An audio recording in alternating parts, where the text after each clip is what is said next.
नमस्कार। प्रस्तुत है आज का चिंतन।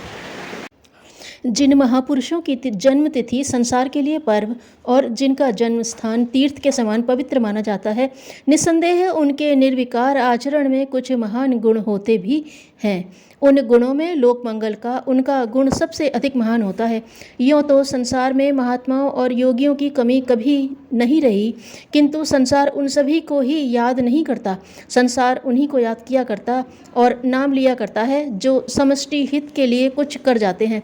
श्री महावीर महात्मा थे, परमार्थी थे, किंतु उनका यह सब कुछ था संसार के कल्याण के लिए ही। यदि वे चाहते तो अन्य योगियों की तरह किसी गुफा कंदरा में चले जाते और आत्म लाभ प्राप्त करके रिद्धि सिद्धि अथवा निर्वाण प्राप्त कर सकते थे, किंतु वे हजार कष्ट सहकर भी संसार में ही रहे और उसी के लिए ही कल्याण कार्य करते रहे।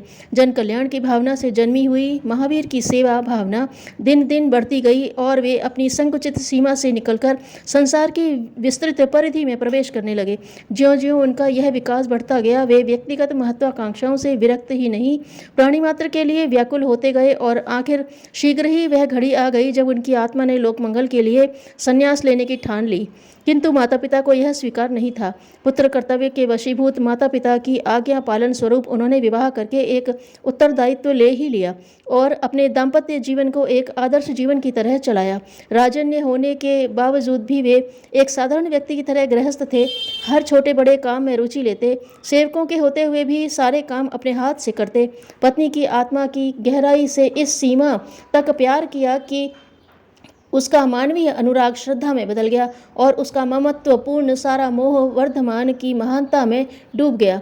उनकी पत्नी राजकुमारी यशोदा ने स्पष्ट अनुभव कर लिया, उनका पति परमात्मा का पूर्ण प्रतिबिंब है। वे केवल उनकी ही संपत्ति नहीं बल्कि सारे संसार की विभूति हैं, जिसका कि लाभ दुनिया की दुखी मानवता को मिलना ही चाहिए।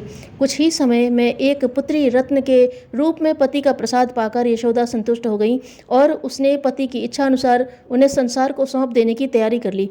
वर्धमान ने गृहस्थी को अनाशक्ति भाव से भोगा और पत्नी को इतना अधिक प्रेम किया कि कोई दूसरा सारे जीवन में भी नहीं कर पाता। वर्धमान ने अपने सरल स्वभाव तथा सादे जीवन से जन साधारण के सम्मुख सामान्य जीवन का एक आदर्श उपस्थित कर दिया।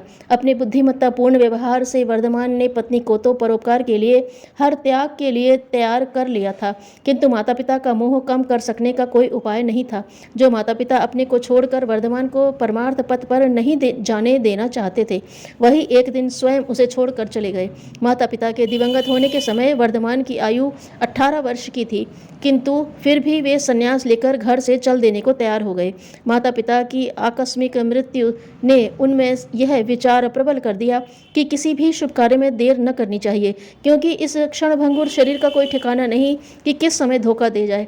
वर्धमान को घर से जाते देखकर उनके बड़े भाई नंदिवर्धन ने उन्हें रोक कर कहा, वर्धमान, अभी तो माता पिता के बिछुड़ने की घड़ी पुरानी भी नहीं पड़ी, उसका घाव बिल्कुल ताज़ा है और अब तुम भी मुझे छोड़कर जा रहे हो।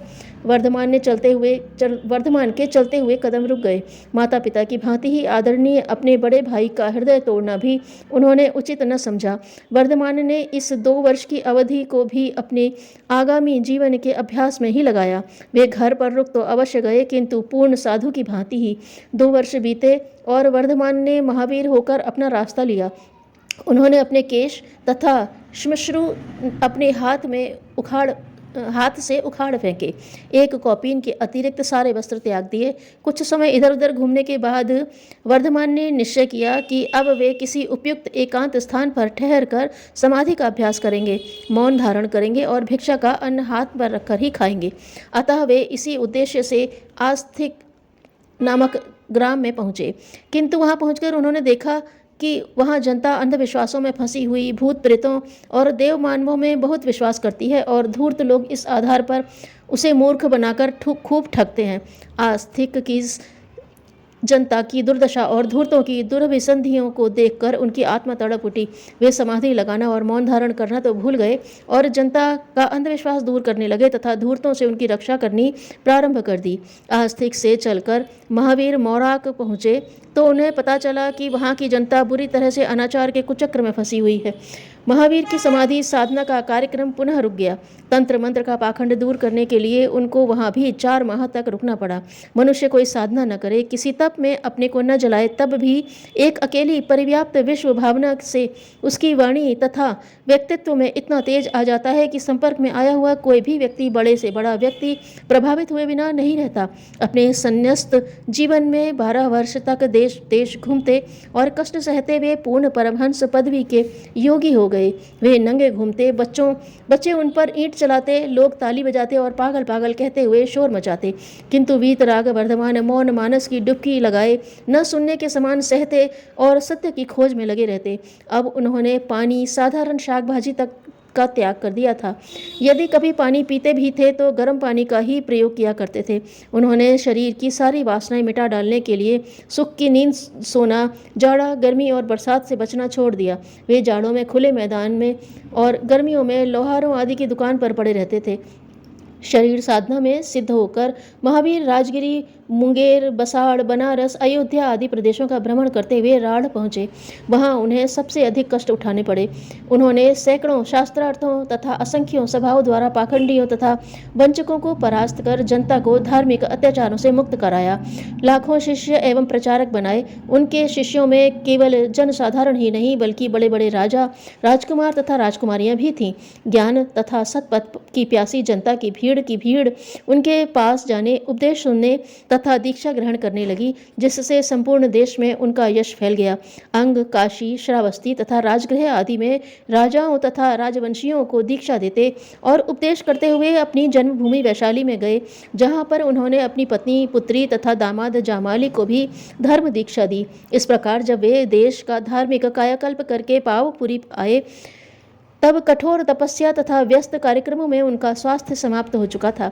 वहां उन्होंने निरंतर उपदेश देते और उपवास करते हुए दीपावली की रात को निर्वाण प्राप्त किया। भगवान महावीर ने सुख के जिस सत्य मार्ग का उपदेश दिया था, उसमें अहिंसा, सत्य, आस्तेय, अपरिग्रह तथा ब्रह्मचर्य का विशेष स्थान था। जिसमें पात्रता है वह अपनी योग्य वस्तु किसी भी जगह से प्राप्त कर सकता है। धन्यवाद।